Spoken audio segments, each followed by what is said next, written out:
images showing 那鉴于当前叙利亚局势 국제뉴스 한반도 정세를 한눈에 황준호의 월드 리뷰.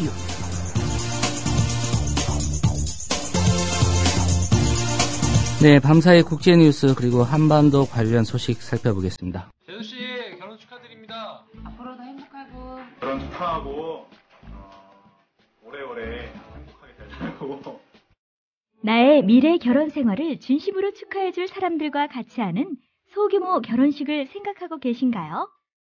강남구 논현동에 위치한 벨뷰티아라는 오직 한 쌍의 신랑 신부님 그리고 혼주와 하객들만을 위한 여유롭고 안락한 예식 장소입니다. 작아서 더 행복한 결혼식. 유부남이 된 걸 환영한다. 앞으로도 좋은 일만 가득했으면 좋겠다. 결혼 축하해. 결혼을 축하합니다. 포털에서 벨뷰티아라를 검색하세요. 예약 문의는 02-512-7996. 돌잔치 및 각종 기업 행사도 예약받습니다. 국민TV 조합원에겐 다양한 혜택을 드립니다. 김철기 조합원 신청 광고입니다. 국민TV와 함께하는 휴대폰 쇼핑몰 T3010. 휴대폰 바꿀 때는 조합원이 운영하는 T3010에서 바꾸자. 휴대폰 쇼핑몰 T3010에서는 조합원 및 예비조합원이 휴대폰을 구입할 경우 정상 판매 이익금 중 일정액을 조합원 출자 및 증자 등으로 되돌려드립니다. 조합원이 운영하는 휴대폰 쇼핑의 성지 T3010. 문의는 070-7663-9386 070-7663-9386 검색창에 T3010을 입력하세요. 황준호 기자 나오셨습니다. 안녕하십니까? 네, 안녕하십니까? 예. 남북 이산가족 상봉행사 21일부터 6일간 열리기로 이렇게 결정이 됐습니다. 무엇보다도 좀 북한의 양보가 있었다는 그런 보도가 있는데 어떻습니까? 예, 통일부 대변인도 북한이 진정성을 보이는 것을 평가한다. 이런 말을 했으니까 북한이 양보를 했다고 해도 문제가 없을 것 같습니다. 예. 남쪽에서 원래 17일부터 하자고 했었는데 북한이 날짜에 대해서만큼은 20일 시작하는 걸로 3일 미루자고 해서 관철시킨 것, 그것 외에는 북한이 다른 조건을 달지 않았습니다. 북한은 16일이 김정일 생일이라서 15일, 16일 이틀 연휴인데요. 그런 사정도 있고 또 상봉행사 준비에 시간이 조금 필요하다 이런 입장을 밝혀서 20일 시작으로 늦췄고 남쪽이 받아들였습니다. 상봉 규모는 통상 하던 대로 남북 각각 100가족씩 하기로 했는데 작년 9월에 이미 주고받은 명단이 있으니까 그걸로 그냥 하기로 했습니다. 예. 지난해 같은 경우에 이제 숙소 문제 때문에 좀 신경전이 있었다고 하던데요. 예. 이번에는 없었습니까? 예, 없었습니다. 숙소는 남쪽의 요구대로 금강산 호텔, 외금강 호텔 이 두 곳에서 하기로 했고요. 또 단체 상봉 행사는 이산가족 면회소하고 금강산 호텔에서 하기로 했습니다.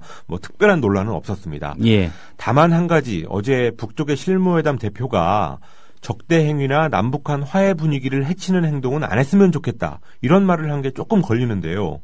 24일부터 한미연합 키 리졸브 훈련이 시작되기 때문에 이산가족 상봉 마지막 이틀을 하고 겹칩니다. 예. 그래서 아마 그 시점이 되면 북한이 거기에 대해서 한마디를 할 가능성이 있는데 아무래도 훈련 초기니까 북한에 대해서 너무 자극적인 훈련을 조금 자제하는 쪽으로 약간 미세 조정을 할 필요가 있는 것 같습니다. 예. 어제 있었던 실무회담 예. 이 전망이 좀 어두울 수도 있다. 예, 이런 예. 얘기 있었는데 그 예상과는 달리 좀 전격적으로 합의가 된 그런 모습이죠. 예. 북한의 경우는 김정은이 신년사에서부터 남북관계 개선을 계속 강조해왔고 또 1월 중순에 상호 비방과 적대 행위를 하지 말자라고 하는 소위 중대 제안을 했기 때문에 예. 명분상으로도 자기들이 좀 고집을 부리기가 어려운 그런 분위기가 있었습니다. 또 남쪽의 경우도 박근혜 대통령이 신년 기자회견에서 이산가족 상봉을 북쪽에다가 제안했으니까 이 통일부나 적십자사 입장에서도 작은 문제에 괜한 고집을 불렸다가 상봉 행사가 안 되는 것보다 북한이 부드럽게 나오면 우리도 부드럽게 하자 이런 방침을 정하고 회담에 임한 것으로 보입니다. 예. 또 미국이 작년하고 다르게 한미연합 군사훈련 때 핵무기를 실을 수 있는 B2 폭격기, B-52 폭격기 이런 것들을 한반도에 전개하지 않기로 한 것 이런 것들도 간접적으로 긍정적인 영향을 줬다고 볼 수 있을 것 같습니다. 예, 상봉 행사 예정대로 이제 열리면 좋은 소식이고요. 예. 앞으로 이 상봉 행사가 남북 관계 좀 장기적인 개선으로 가느냐, 예. 이게 좀 궁금한데 어떻게 전망하십니까? 북한의 1월 중순 중대 제안에 대해서 박근혜 대통령이 대통령이 위장평화 공세다 이렇게 평가절하해 왔었는데 이산가족 상봉이 되면서 그게 무조건 위장이 아니라는 것을 남쪽이 어느 정도 확인하게 됐습니다. 그러면서 박근혜 정부의 대북 정책인 한반도 신뢰 프로세스를 가동할 수 있는 계기가 마련됐다라는 게 일반적인 평가입니다. 예. 그렇지만 한미 군사훈련이라는 큰 암초가 3, 4월 달에 있고 또 남쪽에서는 6.4 지방선거를 앞둔 상황인데 박근혜 정부의 최대 지지 기반인 보수 진영의 결집을 위해서 북한 변수를 활용하고 싶은 어떤 유혹 이런 것들을 느낄 가능성이 있습니다. 그런 요인들이 엄연히 살아있기 때문에 이산가족 상봉 한 번만으로 뭐 남북관계가 좋아질 거다 이렇게 예단하기는 좀 이른 것 같습니다. 예. 세계 각국의 국방비 지출에 관한 통계가 나왔군요. 예, 영국의 싱크테크인 국제전략문제연구소가 군사균형 연례 보고서라는 것을 발표했는데요. 역시 미국이 작년에 국방비로 6,004억 달러, 우리 돈으로 605조 원 정도를 써서 예. 세계 최대 규모의 군비 규모를 유지한 것으로 나타났습니다. 2위는 중국으로 1,122억 달러를 썼고 3위는 러시아로 682억 달러를 썼습니다. 그러니까 중국은 3위 러시아보다 2배 가까이 썼고 또 1위 미국은 2위 중국보다 6배 정도를 많이 쓴 셈이 됐습니다. 예. 미국의 국방비는 2위부터 15위까지 나라들의 국방비를 다 합친 것하고 비슷한 액수를 썼습니다. 그리고 한국은 318억 달러를 지출해서 세계 11위를 차지했고요. 일본은 510억 달러를 써서 7위에 올랐습니다. 예. 전 세계 부자들에 대한 통계도 있는데요. 어떤 예. 내용 담겨 있습니까? 블룸버그 통신이 세계 억만장자 순위를 발표했는데 세계 200대 부자 중에서 스스로 재산을 일군 자수성가형 인물이 70%에 달하는 것으로 나타났습니다. 그러니까 나머지 30%는 상속형이었는데 한국인으로는 200명 안에 들어간 게 108위 이건희 삼성그룹 회장하고 194위 정몽구 현대차그룹 회장이 두 사람이 들어갔는데 예. 이 사람들은 모두 상속형 억만장자에 들어갔습니다. 세계 최상위 갑부 10명 중에서는 월마트의 창업자 샘 월튼의 며느리 크리스틴 월튼 이 한 사람만 빼고 9명이 모두 자수성가형 부자였습니다. 세계 최고 부자는 역시 빌 게이츠 마이크로소프트 창업자였고 2위는 멕시코의 통신재벌 카를로스 슬림이라는 사람이었고요. 3위는 패션 브랜드 자라를 가지고 있는 스페인의 아만시오 오르테가 회장이 3위를 차지했습니다. 예. 일본 공영방송 NHK의 경영위원들 거의 망언 릴레이를 하고 있는 그런 양상입니다. 예, NHK 회장의 위안부 망언 그리고 회장 선임권을 가지고 있는 경영위원회 소속의 야쿠다 나오키라는 소설가가 난징 대학살은 없었다는 망언을 했다는 소식 이것을 제가 미리 전해 들었었는데 이번에는 사이타마대 명예교수인 하세가와 미치코라는 NHK 경영위원이 극우 테러범을 예찬했다는 사실이 마이니치 신문에 의해서 어제 보도가 됐습니다. 그 극우 테러범은 노무라 슈스케라는 사람인데요.